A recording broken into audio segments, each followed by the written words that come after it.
Hi, this is Jessica Pettit, and who do I have the pleasure of interviewing today? Hey, Jessica. I am Sara Taylor. I am the president and founder of Deep Sea Consulting. So I've been doing this work of diversity, equity, and inclusion for over 30 years now. Actually started off more from kind of the community, social justice, anti-racism perspective, eventually got into kind of morphed into more of the organizational diversity and inclusion piece. And then more, about 20 years ago into more of the cultural competence. And then about 20 years ago started Deep Sea. So I've held all kinds of roles, chief diversity officer, diversity specialist, all kinds of things, and absolutely passionate about this work. So very glad to have this time. Thank you for inviting me.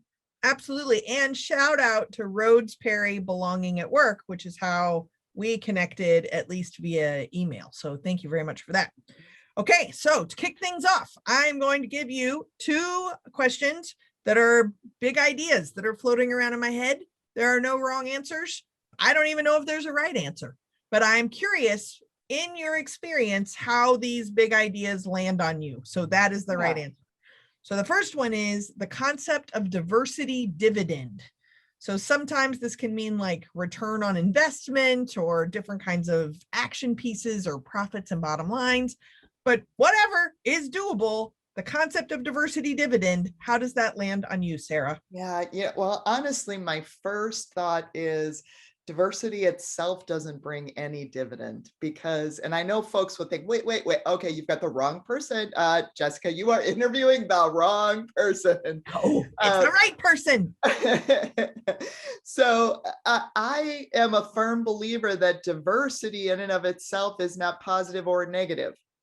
And it's not about the diversity itself, it's about our ability to interact with diversity that creates either a dividend or what is the opposite of a dividend? A negative end. Bad end. uh, so I A really loss. think exactly that it creates that loss. And so using more of that economic kind of language, though, what I really look to are the leading indicators. So what are the leading indicators? We tend to just say, okay, we want diversity, fabulous. We want inclusion, fabulous. We want equity, fabulous. But from my perspective, what is the leading indicator of all of those? And we see it in study after study after study. It is cultural competence. You have to have the ability to be able to see the differences that are making a difference, which is our definition of diversity. You have to have that ability to see them and respond to them effectively in order to attract, retain more diversity on your teams. So thinking about it from the, if you do want more diversity on your teams, it's not just about that. It is about how do we interact in our teams, and are we actually creating inclusion and equity in the team? So focusing on the leading indicator to get to that lagging indicator, which is the more diverse team.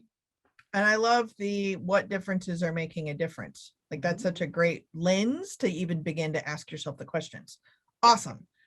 All right. Number two, big concept rolling around in what the juices of my brain. That Cool. is asterisks, other duties assigned. So sometimes that's you building a community for yourself. Sometimes that's making cupcakes because somehow that became your job. Asterisks, other duties assigned. What experience have you had with this and what does it mean to you? Oh my goodness. And this being a diversity, equity, and inclusion practitioner, is As a human, that's the this? welcome. Wow. I think it's very humbling to be a part of both individual and organizational journeys, and to help people to individually first, let's start with individuals, to be able to help people to see how, even just for themselves, to see how they're seeing things, to see how their unconscious is in control of their decisions, how their unconscious is in control of their perceptions, and to witness the piece that's really powerful for me is witnessing those aha moments when folks are like, wow, I just saw like my whole life differently there. Mhm. That it's a really humbling experience, and I am so happy to have been a part of that so many times for individuals, and then organizationally the same. um, that, organizations that are just getting stuck and stuck and stuck, and to be able to get them some traction is also very humbling. um, but the things that I would have maybe never guessed, like I would have never guessed, um, honestly, this will take us down kind of a negative path though. I That's never okay. would I will have tell a guessed. joke at the end. There you go. Because, again, I've been doing this for over 30 years, and I would have never guessed that we would be back to some of the same things that we were doing over 30 years ago. Mhm.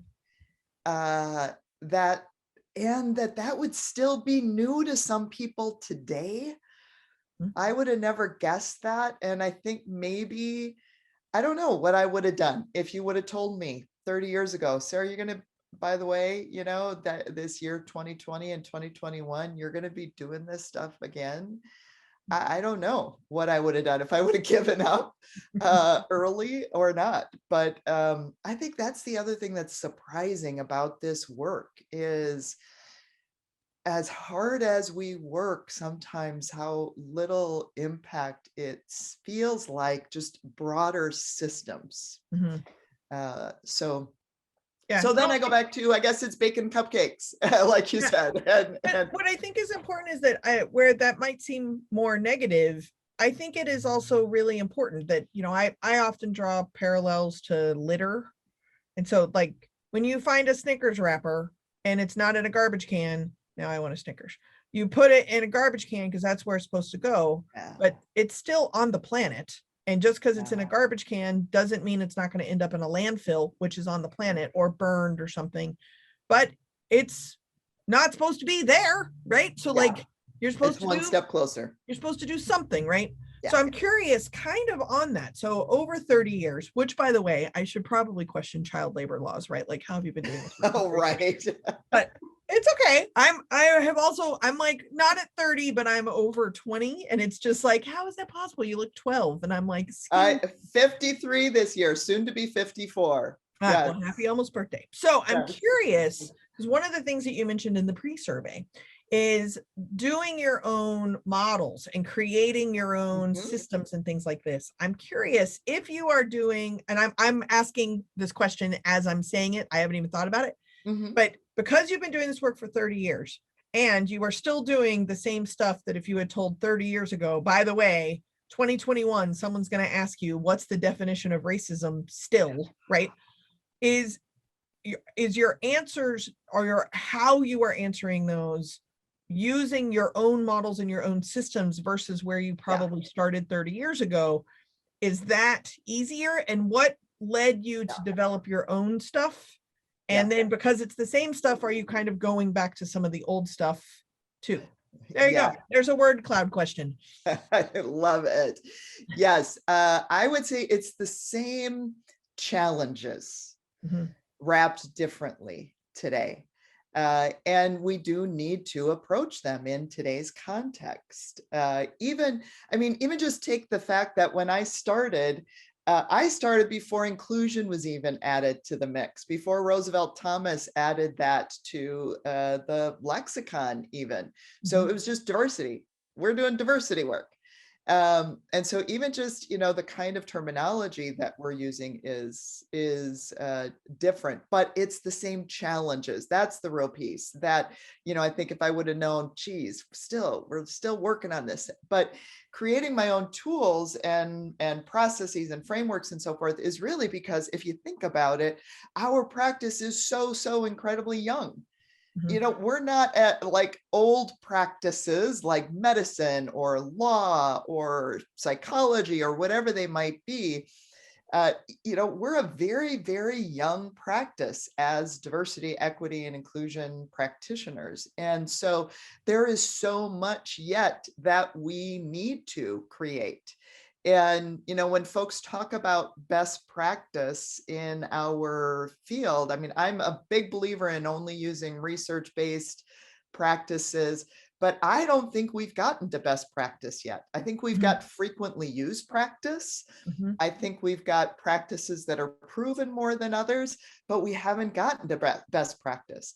And so we really need to keep pushing and pushing and pushing to create new ways, innovate new ways of seeing this work, of approaching it, of helping people to develop, and even just ways that they can enter into the work. Mhm.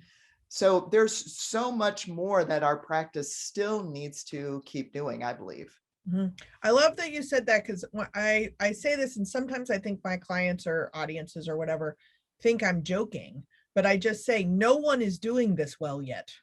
Yeah, Like the bar is real low, yeah. because you might do something slightly better than someone doing it not well. Mhm, Okay. mhm, Like mhm. now, and in the meantime, while you're on this steep learning curve, people are dying, pain is happening, suffering is happening. So get to learning. But that includes us too. I appreciate you Yeah. saying that.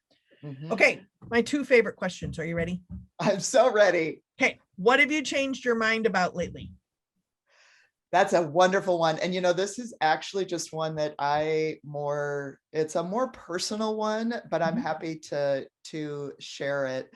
Um, I have been realizing over the last number of weeks just how much my mind is very set on accomplishing and doing, and very, very, very, very driven. And I've had some mindset shifts, even just over the last few weeks, of seeing how that is impacting me on a day-to-day basis.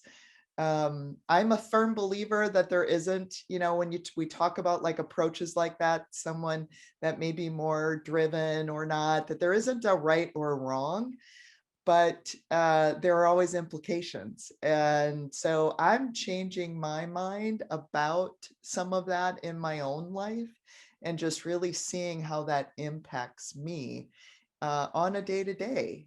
Mhm. And how much am I just, stopping to just run around the house and sing? And how much am I taking breaks just to pet my dog or to say hello to my kids, since they're only going to be in the house for, another few more months and leave after vaccines.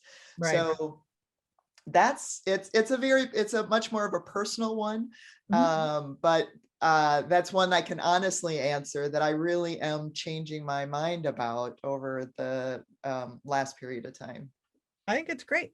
I have recently discovered coffee ice cream. Oh, love it. Yeah. I don't know where I've been. It's been there all along, and it's good. It's like, Yes. who knew? I did not know this. That is what I've Yes. changed my mind about. I don't like coffee.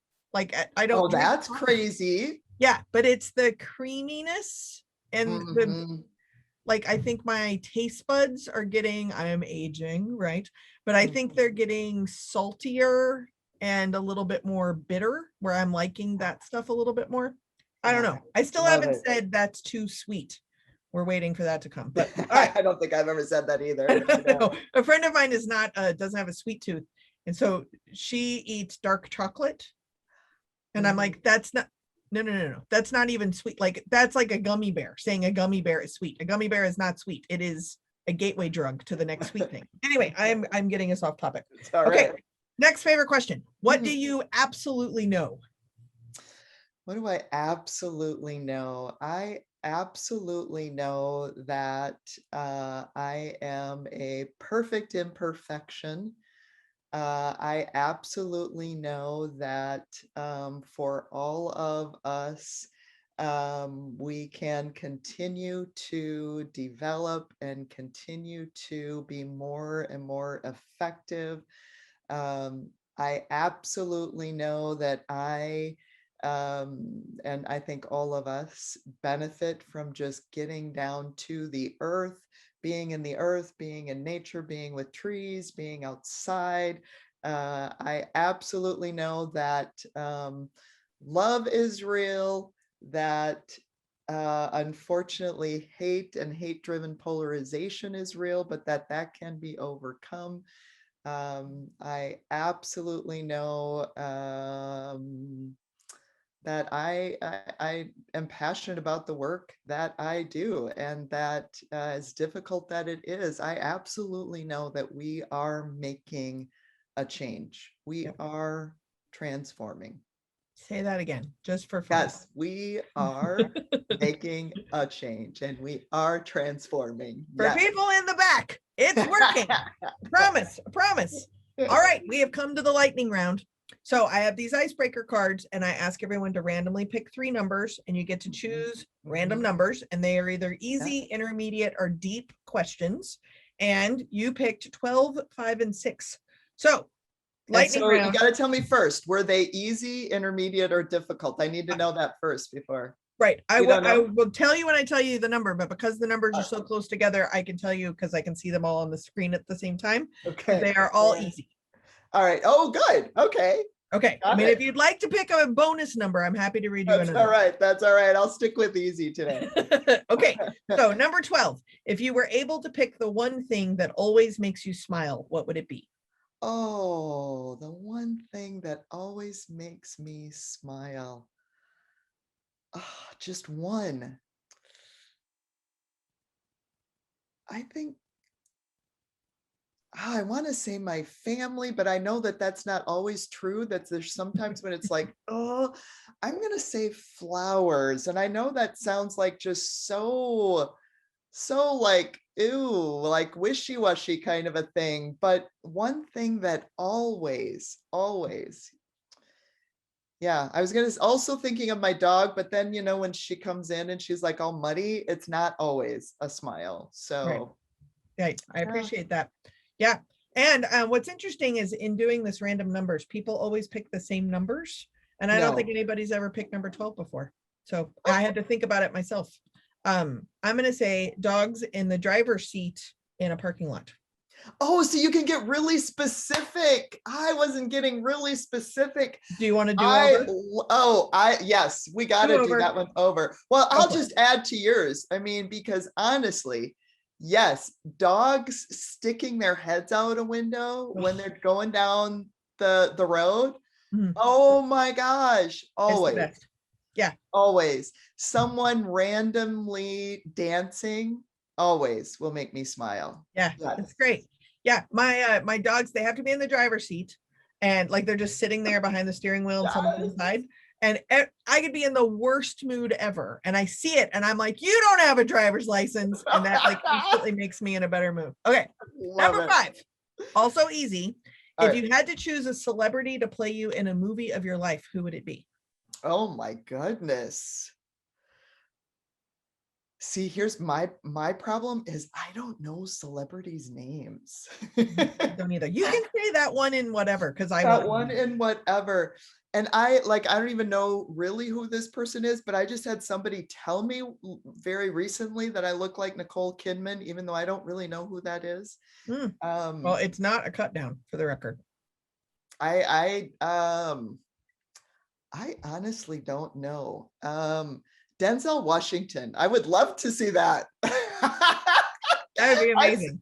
I would love to see Denzel Washington play me. That's what I'd love to see. Perfect answer. All right, number 6. Name the most beautiful place to which you have been. Ooh, Cape Town, South Africa, hands down. See, that was a good one. Okay, great. Yeah, so easy.